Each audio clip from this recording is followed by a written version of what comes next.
Hello and welcome back. A new book, Great Expectations, by the wonderful Charles Dickens. Published 1861.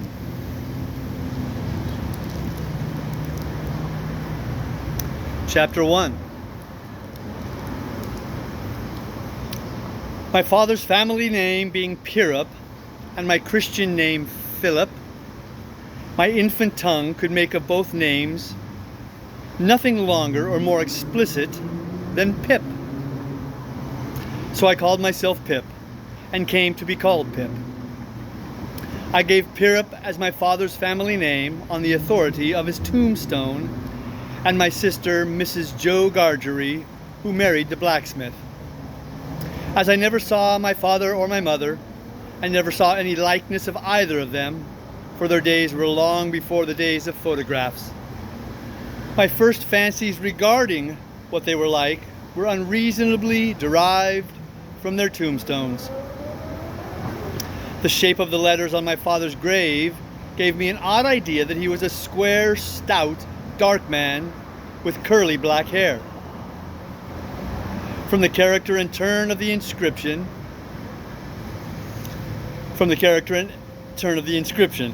period. Very small type. Also Georgina, wife of the above. I drew a childish conclusion that my mother was freckled and sickly, to 5 little stone lozenges, each about 1.5 feet long, which were arranged in a neat row beside their grave, and were sacred to the memory of 5 little brothers of mine, who gave up trying to get a living exceedingly early in that universal struggle. I am indebted for a belief I religiously entertained that they had all been born on their backs with their hands in their trouser pockets, and had never taken them out in this state of existence. Ours was the marsh country down by the river, within, as the river wound, 20 miles of the sea. My first most vivid and broad impression of the identity of things seems to me to have been gained on a memorable raw afternoon towards evening. At such a time I found out for certain that this bleak place overgrown with nettles was the churchyard, and that Philip Pirrup, late of this parish, and also Georgiana, wife of the above, were dead and buried, and that Alexander, Bartholomew, Abraham, Tobias, and Roger, infant children of the aforesaid, were also dead and buried, and that the dark flat wilderness beyond the churchyard, intersected with dikes and mounds and gates, with scattered cattle feeding on it, was the marshes, and that the low leaden line beyond was the river, and that the distant savage lair from which the wind was rushing was the sea, and that the small bundle of shivers growing, afraid of it all and beginning to cry, was Pip. "Hold your noise!" cried a terrible voice, as a man started up from among the graves at the side of the church porch. "Keep still, you little devil, or I'll cut your throat." A fearful man, all in coarse gray, with a great iron on his leg, a man with no hat and with broken shoes and with an old rag tied round his head, a man who had been soaked in water and smothered in mud, and lamed by stones, and cut by flints, and stung by nettles, and torn by briars, who limped and shivered, and glared and growled, and whose teeth chattered in his head as he seized me by the chin. "Oh, don't cut my throat, sir!" I pleaded in terror. "Pray, don't do it, sir." "Tell us your name," said the man. "Quick!" Pip, sir. Once more, said the man, staring at me. Give it mouth. Pip, Pip, sir. Show us where you live, said the man. Pint out the place. I pointed to where our village lay, on the flat inshore among the alder trees and pollards, a mile or more from the church. The man, after looking at me for a moment, turned me upside down and emptied my pockets. There was nothing in them but a piece of bread. When the church came to itself, for he was so sudden and strong that he made it go head over heels before me, and I saw the steeple under my feet. When the church came to itself, I say, I was seated on a high tombstone, trembling while he ate the bread ravenously. You young dog, said the man, licking his lips, what fat cheeks you a got. Uh-oh. I believe they were fat, though I was at that time undersized for my years and not strong. Oh, darn me if I couldn't eat 'em, said the man with a threatening shake of his head. And if I hadn't half a mind to it. I earnestly expressed my hope he wouldn't, and held tighter to the tombstone on which he had put me, partly to keep myself upon it, partly to keep myself from crying. Now looky here, said the man, where's your mother? There, sir, said I. He started, made a short run, and stopped and looked over his shoulder. There, sir, I timidly explained. Also, Georgiana, that's my mother. Oh, said he, coming back, and is that your father along or your mother? Yes, sir, said I. Him too, late of this parish. Ah, he muttered, considering. Who do you live with, supposing you kindly let me to live, which I ain't made up my mind about? My sister, sir, Mrs. Joe Gargery, wife of Joe Gargery, the blacksmith, sir. Blacksmith, eh? Said he, and he looked down at his leg. After darkly looking at his leg and at me several times, he came closer to my tombstone, took me by both arms, and tilted me back as far as he could hold me, so that his eyes looked most powerfully down into mine, and mine looked most helplessly up into his. Now looky here, he said, the question being whether you're to be let to live. You know what a file is? Yes, sir. And you know what whittles is? Yes, sir. After each question, he tilted me over a little more, so as to give me a greater sense of helplessness and danger. You get me a file. He tilted me again. And you get me whittles.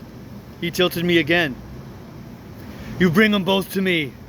He tilted me again. Or I'll have your heart and liver out. He tilted me again. I was dreadfully frightened, and so giddy that I clung to him with both hands and said, if you would kindly please to let me keep upright, sir, perhaps I shouldn't be sick, and perhaps I could attend more. He gave me a most tremendous dip and roll, so that the church jumped over its own weathercock. Then he held me by the arms in an upright position on the top of the stone, and went on in these fearful terms. You bring me tomorrow morning early, that file and them whittles. You bring the lot to me at that old battery over yonder.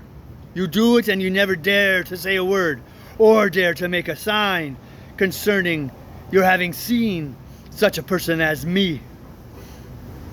or any person somever, and you shall be let to live. You fail, or you go from my words on any particular, no matter how small it is, and your heart and your liver shall be tore out, roasted and ate. Now I ain't alone, as you may think I am. There's a young man had with me, hid. In comparison with which young man I am an angel. The young man hears the words I speak. That young man has a secret way, peculiar to himself, of getting at a boy, and at his heart, and at his liver. It is in vain for a boy to attempt to hide himself from that young man. A boy may lock his door, may be warm in bed, may tuck himself up, may draw the clothes over his head, may think himself comfortable and safe, but that young man will softly creep his way to him and tear him open. I am a-keeping that young man from harming of you at the present moment with great difficulty. I find it very hard to hold that young man off of your inside. Now, what do you say? I said that I would get him the file, and I would get him what broken bits of food I could, and I would come to him at the battery early in the morning. Say, Lord, strike you dead if you don't, said the man. I said so, and he took me down. Now, he pursued, you remember what you've overtook, and you remember that young man, and you get home. Good night, sir, I faltered. Much of that, said he, glancing about him over the cold, wet flat. I wish I was a frog or a eel. At that same time, he hugged his shuddering body in both his arms, clasping himself as if to hold himself together, and limped towards that low church wall. As I saw him go, picking his way among the nettles and among the brambles that bound the green mounds, he looked in my young eyes as if he were eluding the hands of the dead people, stretching up cautiously out of their graves, to get a twist upon his ankle and pull him in. When he came to the low church wall, he got over it, like a man whose legs were numbed and stiff, and then turned round to look for me. When I saw him turning, I set my face towards home, and made the best use of my legs. But presently I looked over my shoulder, and saw him going on again towards the river, still hugging himself in both arms, and picking his way with his sore feet among the great stones dropped into the marshes here and there, for stepping places when the rains were heavy, or the tide was in. The marshes were just a long black horizontal line then, as I stopped to look after him, and the river was just another horizontal line, not nearly so broad nor yet so black, and the sky was just a row of long angry red lines and dense black lines intermixed. On the edge of the river I could faintly make out the only two black things in all the prospect that seemed to be standing upright. One of these was the beacon by which the sailors steered, like an unhooped cask against a pole, an ugly thing when you were near it. The other a gibbet, with some chains hanging to it which had once held a pirate. The man was limping on toward this latter, as if he were the pirate come to life, and come down and going back to hook himself up again. It gave me a terrible turn when I thought so, and as I saw the cattle lifting their heads to gaze after him, I wondered whether they thought so too. I looked all round for the horrible young man and could see no signs of him. But now I was frightened again and ran home without stopping